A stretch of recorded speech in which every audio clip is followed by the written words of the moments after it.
दुनिया भर में नए साल का जश्न बड़ी धूमधाम से मनाया जा रहा है। अजमेर शरीफ दरगाह में साल 2025 को अलविदा और नए साल 2026 को मरहबा कहा गया।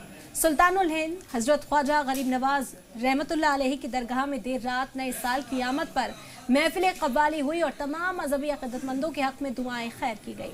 31 दिसंबर की रात 12 बजे दरगाह इलाके में आतिशबाजी की गई और ख्वाजा गरीब नवाज के मज़ार पर खुसूसी फूलों का खास गुलदस्ता भी पेश किया गया। इस खास मौके पर दरगाह हता ज़ायरीन से खचाखच भरा नजर आया और सुल्तानुल हिंद के नारे बुलंद होते रहे।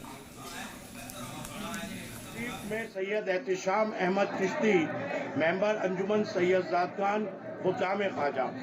मैं आपके इस चैनल के जरिए बताना चाहता हूं कि हर साल की तरह इस साल भी गरीब नवाज के दरबार के अंदर आशिक ख्वाजा मौजूद हुए और आज 31 दिसंबर है और उन्होंने गरीब नवाज की बारगाह से अपना नया साल शुरू कराया जो कि 2026 हमारा शुरू हुआ है।